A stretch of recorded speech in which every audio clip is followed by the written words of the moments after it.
आज महाराष्ट्र पर्यटन विकास महामंडळ MTDC, राज्य सरकार आणि स्थानिक शेतकऱ्यांचा जो संघ आहे, शिरोडा वेळागार तालुका वेंगुर्ला जिल्हा सिंधुदुर्ग या ठिकाणी 1994 पासून जो प्रस्तावित प्रकल्प पंचतारांकित रिसॉर्ट जे ताजचं प्रस्तावित होतं त्याच्या संदर्भाला आज अंतिम स्वरूप त्रिपक्षीय करार करून या ठिकाणी झालेला आहे.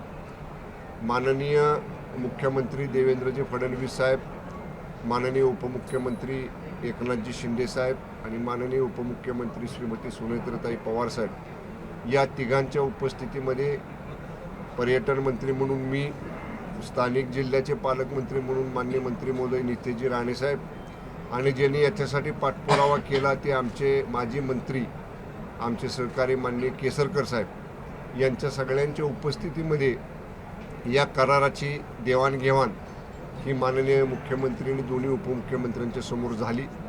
मी जे सांगितलं की तिथले शेतकरी प्रतिनिधी मंडळाचे काही सदस्यसुद्धा यावेळी उपस्थित होते आणि त्यांनी माननीय मुख्यमंत्र्यांचे, दोन्ही उपमुख्यमंत्र्यांचे विशेष आभार मानले की इतक्या दिवस रखडलेलं हे जमीन संपादित करून ते ताजकडे या ठिकाणी हस्तांतरित करणं यासाठीचा हा आज त्याला अंतिम स्वरूप आलेलं आहे.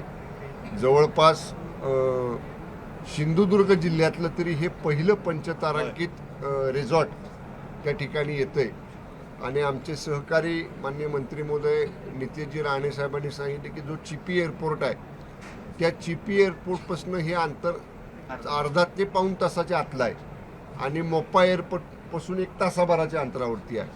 त्यामुळं कोकणातलं पर्यटन वाढायला या प्रकल्पामुळं या ठिकाणी अत्यंत गती मिळणार आहे.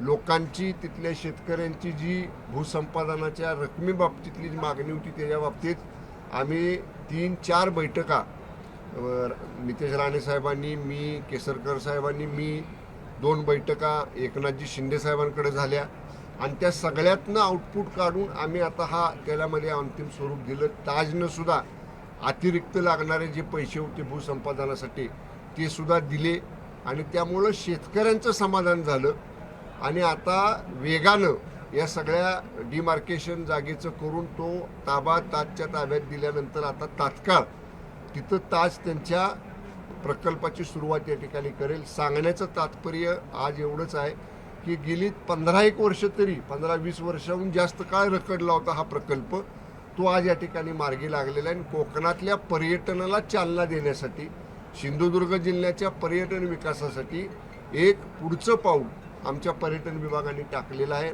अजूनसुद्धा पुढं जी मदत लागेल, जे सहकार्य लागेल, स्थानिक पालकमंत्री नितेशजी राणे साहेब आहेत, स्थानिक आमदार माननीय केसरकर साहेब आहेत, मी या विभागाचा मंत्री आहे आणि मुदतीच्या आधी कसा हा पंचतारांकित रिसॉर्टचा प्रकल्प पूर्ण होईल याच्यासाठी आमचे प्रयत्न आहेत. कोकणाच्या पर्यटन विकासाच्या दृष्टीनं, वाढीच्या दृष्टीनं, चालना देण्याच्या दृष्टीनं एक अत्यंत महत्त्वाचा करार हा आज या निमित्तानं झालेला आहे.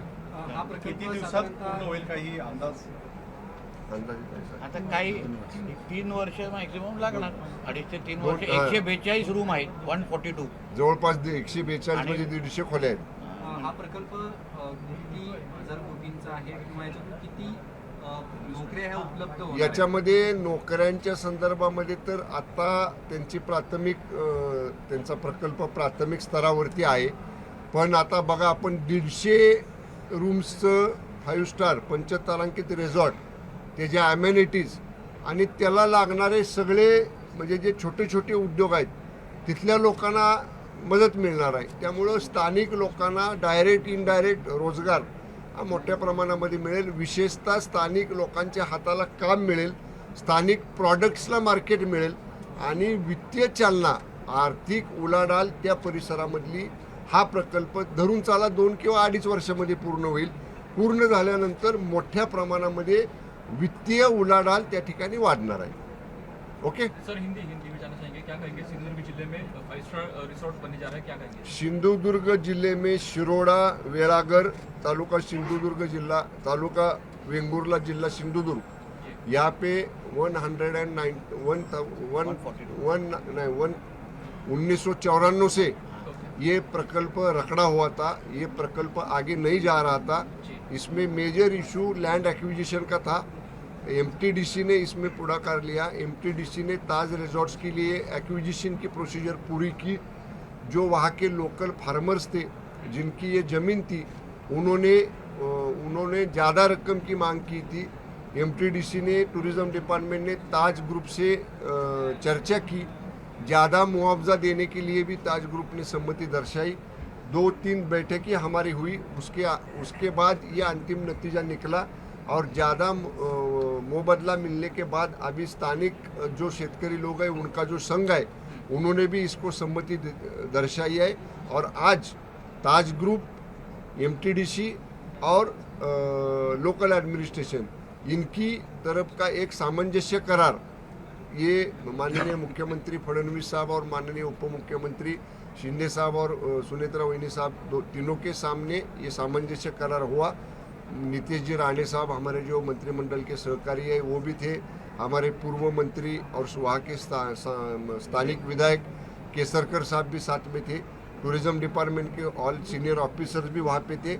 और हमने ये एग्रीमेंट का आज इम्प्लीमेंटेशन चालू किया है और इसके आगे भी लोकल एडमिनिस्ट्रेशन, टूरिज़्म डिपार्टमेंट ये प्रोजेक्ट को स्पीडली आगे जाने के लिए पूरी मदत गवर्नमेंट की तरफ से होगी. ओके. महाराष्ट्रातील समुद्र किनाऱ्याचे सुशोभीकरण करण्यात येणार आहे. 5 समुद्र किनारे निवडले गेलेले आहेत. कशा प्रकारे करण्यात येणार आहे सुशोभीकरण? या संदर्भातलं स्थानिक प्रशासनाकडनं प्रस्ताव या ठिकाणी आपण मागितलेला आहे. स्थानिक पालकमंत्री असतील, स्थानिक लोकप्रतिनिधी असतील, तिथले स्थानिक रहिवासी असतील, या सगळ्यांशी चर्चा करून एक परिपूर्ण अशा पद्धतीचा प्रस्ताव विभागाकडनं दाखल जेव्हा होईल तेव्हा मग राज्यस्तरावरच्या हाय पॉवर कमिटी जी आहे, हाय पॉवर कमिटी पुढे त्याची स्क्रुटिनी होईल आणि मग त्याला अंतिम स्वरूप दिलं जाईल. ओके. मी साम टीव्हीच पाहते, तिथल्या बातम्या मला रिलेट करतात.